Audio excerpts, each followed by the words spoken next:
We got another crash out, man. This is crazy, man. We have to revisit a crash out, and we have legend, Hall of Famer Rebecca Lobo actually finally setting these ladies straight. Yo, you guys are turning people off. And appeared on ESPN, making the most outrageous claim about Caitlin Clark and WNBA fans, suggesting new fans drained the league's energy. Yet, several months on, as viewership plummets and the WNBA nears a lockout, even Hall of Famer Rebecca Lobo is criticizing players and media for alienating supporters. Duncan's remarks soured quickly. The supporters are against you. They see all the things the WNBA been doing, like giving y'all babies, giving y'all cars, all types of stuff. Y'all are losing the people. Rebecca Lobo sets the record straight. Okay.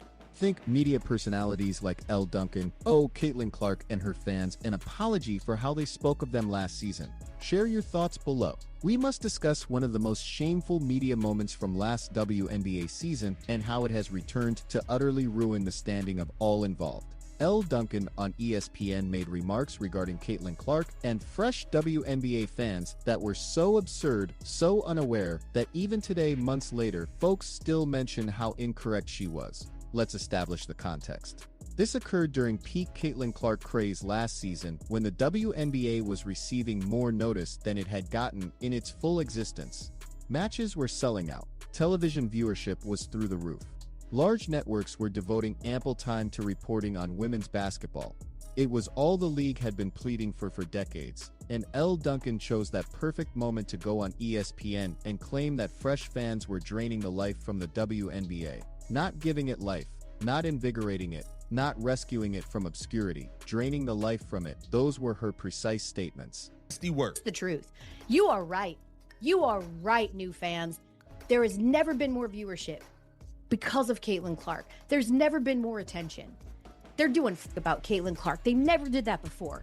Hey, and you know what? And you know what they're not doing now, Elle Duncan? They're not doing 40 minutes on the WNBA when Caitlin Clark wasn't playing. They weren't doing 40 minutes on Colin Cowherd when Caitlin Clark was hurt and wasn't playing. They're not doing 40 minutes on Unrivaled on Nick Wright. First things first. They're not doing 40 minutes on Unrivaled with all these other stars y'all claim. Everybody's a star. The Paige Beckers, the big stars.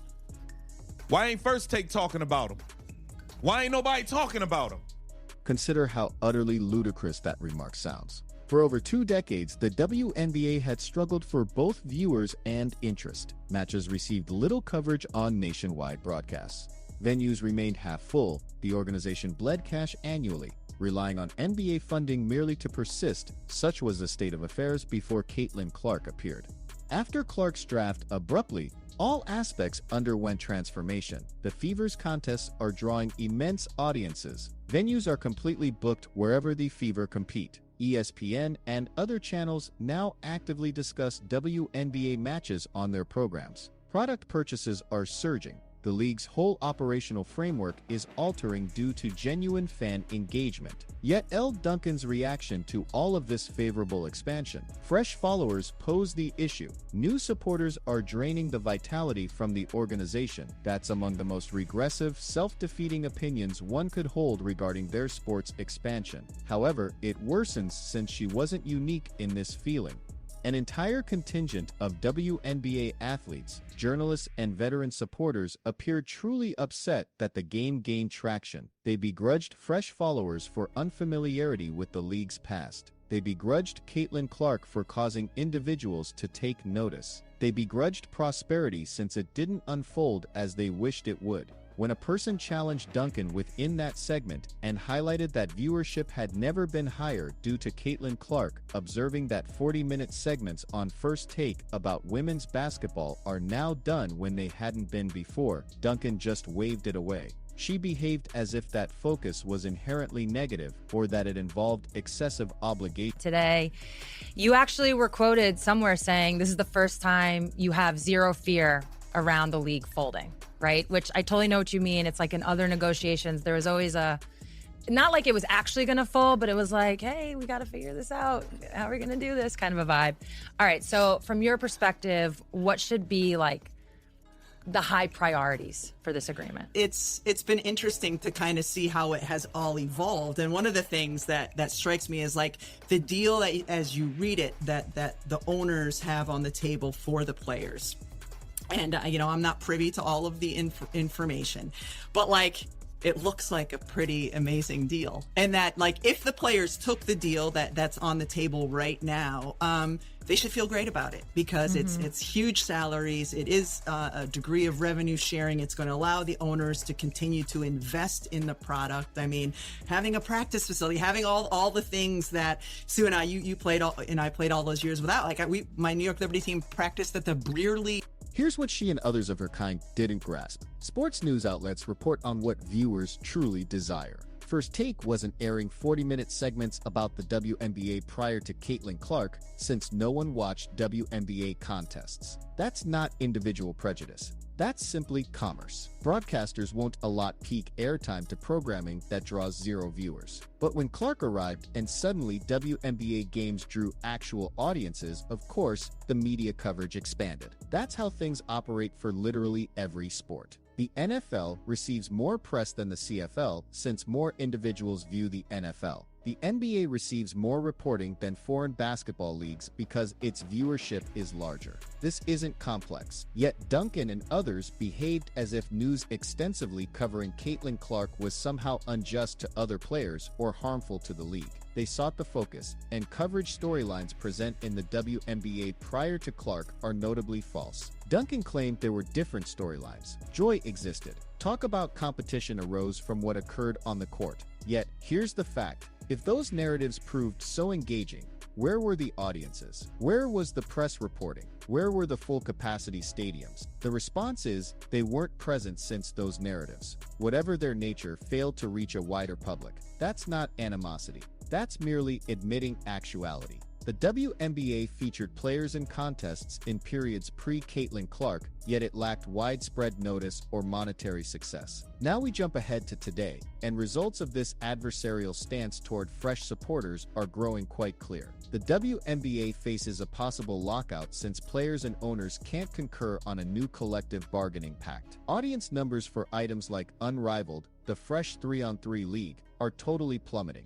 And supporters keen on women's basketball last year are beginning to disengage because they're weary of being labeled bigoted or uninvited. That's where Rebecca Lobo enters, and her remarks are utterly crushing for all who spent last year assailing Caitlin Clark and her followers. Lobo is a Hall of Famer, an individual with real trustworthiness and background in women's basketball. And even she currently states that players must mind their language because they're forfeiting public backing. Lobo noted that the offer currently on the table from the owner, excellent. Maximum paychecks exceed $1 million. Average wages around $500,000. Shared income, capital for venues and infrastructure. In any fair assessment, this marks considerable progress from past deals and demonstrates genuine fiscal expansion for the league. But rather than acknowledging that advancement, some players branded the offer a public insult. They chose hostile, confrontational wording that promptly deterred fans who had sought to back them.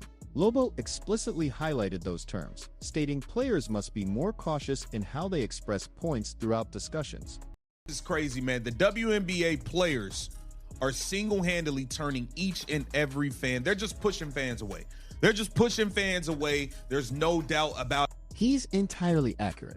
When you're earning hundreds of thousands or even above $1 million playing a sport, and you label that offer a real slap in the face, you're going to estrange ordinary people who have typical jobs for typical incomes. You're going to forfeit the public backing that's been vital to the league's current expansion.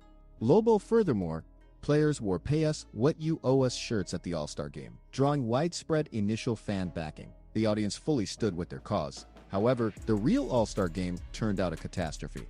The play on the floor became shameful, and abruptly, that general backing began eroding as supporters saw they should back athletes making no effort in such prominent displays. Next came the incident with Commissioner Kathy Engelbert, who faced boos for 60 seconds in Vegas before Nafisa Collier uttered her contentious remarks on alleged racism. The audience was already rejecting the league's top brass due to their treatment and dialogue throughout the entire season. Lobo's comment that popular backing moved from athletes to owners holds special importance. Typically, in work disagreements, supporters align with athletes over wealthy proprietors. Yet here, countless supporters were affronted, disregarded, branded bigoted, and informed they're unwelcome, leading them to actually support management. That illustrates the profound blunder made by athletes and their media advocates in this affair. Never been more viewership because of Caitlin Clark. There's never been more attention. They're doing 40 minutes on First Take about Caitlin Clark. They never did that before. Hey, and you know what? And you know what they're not doing now, Elle Duncan? They're not doing 40 minutes on the WNBA when Caitlin Clark wasn't playing. They weren't doing 40 minutes on Colin Cowherd when Caitlin Clark was hurt and wasn't playing. They're not doing 40 minutes on Unrivaled on Nick Wright. First things first. They're not doing 40 minutes on Unrivaled with all these other stars y'all claim. Everybody's a star. The Paige Beckers, the big stars. Why ain't First Take talking about them? Why ain't nobody talking about them?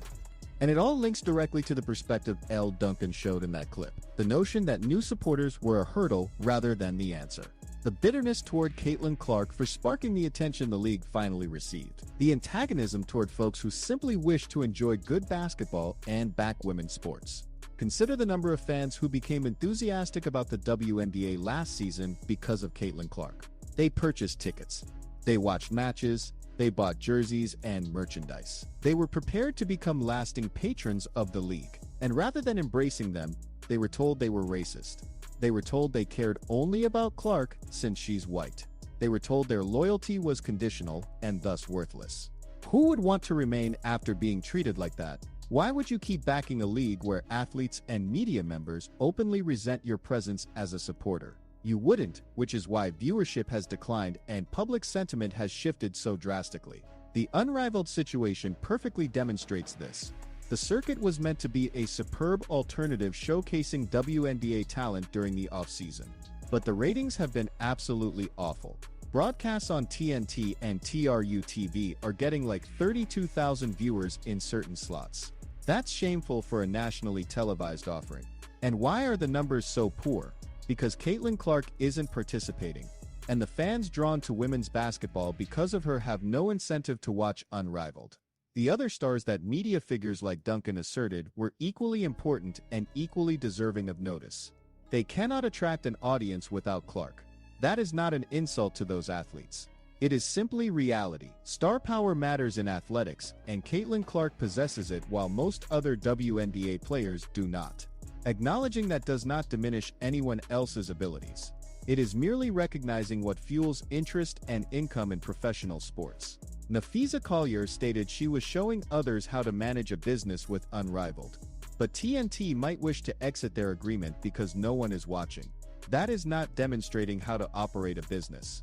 That is illustrating why the WNBA required Caitlin Clark's star appeal to reach wider audiences. The remark regarding media coaching is spot on too.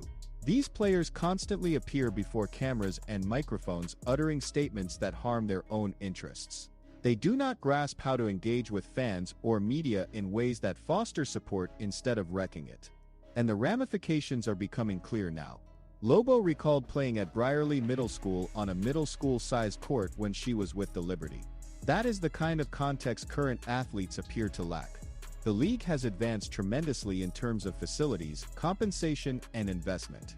But instead of acknowledging that progress and campaigning for more, some players behave as if they are being exploited when they are receiving treatment that prior generations could only dream of. When supporters discovered all the benefits WNBA players receive, such as housing stipends, child care provisions, travel arrangements, and other aid, it altered the story. People comprehend these athletes are actually being cared for quite well relative to the league's actual revenue, and that made the pay us what you owe us argument seem less convincing. The details emerging during CBA negotiations has truly discouraged people from supporting the players. When you learn that owners are offering million-dollar maximum contracts and substantial revenue sharing for a league that still loses money, it's difficult to feel sympathy for athletes. Elle Duncan's remarks accurately reflected the sentiment currently harming the WNBA. The animosity toward fresh supporters, the antagonism toward Caitlin Clark, the refusal to truly grasp why the league was growing. All of that has come back to harm all involved. And the saddest part is this was fully avoidable. If athletes and commentators had just welcomed new fans, celebrated Caitlin Clark's impact, and focused on building on last season's momentum, the WNBA would be in a superb position now. Instead, they face a potential lockout with declining public support since they couldn't get out of their own way. So Elle Duncan claimed new fans were draining the WNBA's life, and now the league barely breathes because those fans got pushed away. Rebecca Lobo desperately tries to save the situation by calling for better talks, but the damage is already done. If you're weary of media nonsense, hit that like button and subscribe for more reality checks.